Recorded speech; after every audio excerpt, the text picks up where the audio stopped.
2 साल से पूरी दुनिया कोरोना महामारी के संकट के दौर से गुजर रही है। लाखों लोग इस महामारी के ग्रास बन चुके हैं। कनाडा के पैसिफिक नॉर्थ वेस्ट में हीट वेव के कारण एक सप्ताह में 700 से ज्यादा लोगों की मौत हो गई है। भारत में भी हीट वेव का कहर जारी है। महज गर्मी के चलते 50 वर्षों में 17,000 से ज्यादा लोगों ने अपनी जान गंवाई है। इसे देखते हुए क्या माना जाए कि धरती से इंसान के विलुप्त होने का चरण अब शुरू हो गया है? क्या इंसान के विनाश का दौर आरंभ हो गया है? वैज्ञानिकों की माने तो पृथ्वी ने पिछले 54 करोड़ वर्षों के दौरान सामूहिक विलुप्ति के कई दौर देखे हैं, जिसमें 6.5 करोड़ साल पहले जब पृथ्वी से डायनासोर गायब हो गए थे, तो ये ऐसी 5वीं घटना थी। वैज्ञानिकों की माने तो अब पृथ्वी से विलुप्ति का 6ठा दौर शुरू हो गया है और वैज्ञानिकों को इस बात का भी डर है कि कहीं इस 6ठे दौर के आरंभ में ही इंसान धरती से गायब न हो जाए। National autonomous university of Mexico के प्रोफेसर गेरार्डो सेवालोस की माने तो 2001 से 2014 के दौरान धरती से 173 प्रजातियां पूरी तरह से गायब हो गई हैं। 15 प्रजातियां गायब होने की कगार पर है। पिछली सदी के दौरान ऐसे 77 स्तनधारियों और पक्षियों की 94% आबादी समाप्त हो चुकी है, जो पहले से संकट में थे। साइंस एडवांसेस जर्नल की एक रिपोर्ट के मुताबिक सन 1900 से लेकर अब तक पृथ्वी से रीढ़ की हड्डी वाले जीवों की 400 से ज्यादा प्रजातियां खत्म हो चुकी हैं और इनके विलुप्त होने की दर 100 गुना से भी ज्यादा है।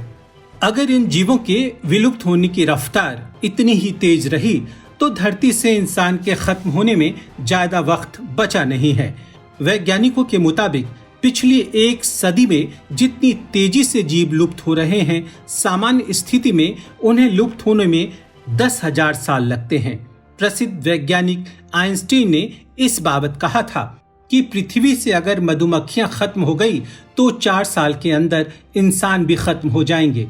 इस तर्क के पीछे कारण है कि एक प्रजाति का खत्म होने का प्रभाव दूसरे जीवों पर भी उतना ही पड़ता है। जैसे फसलों और फलों की पैदावार में मधुमक्खियों की भूमिका काफी अहम होती है। एक फूल से दूसरे फूल पर बैठकर वो सिंचन की उस प्राकृतिक प्रक्रिया को संभव बनाती है जिससे बालियां और फल अस्तित्व में आते हैं। ये महज इत्तेफाक नहीं है कि जैसे कोरोना महामारी इंसानों पर कहर ढा रही है, उसी तरह मधुमक्खियां भी वर्वा डिस्ट्रक्टर महामारी का शिकार हो रही हैं।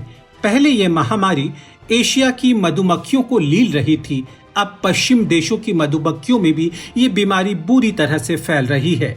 वर्वा डिस्ट्रक्टर तेजी से मधुमक्खियों के छत्ते को निशाना बना देता है और मिनटों में छत्ते का सफाया हो जाता है।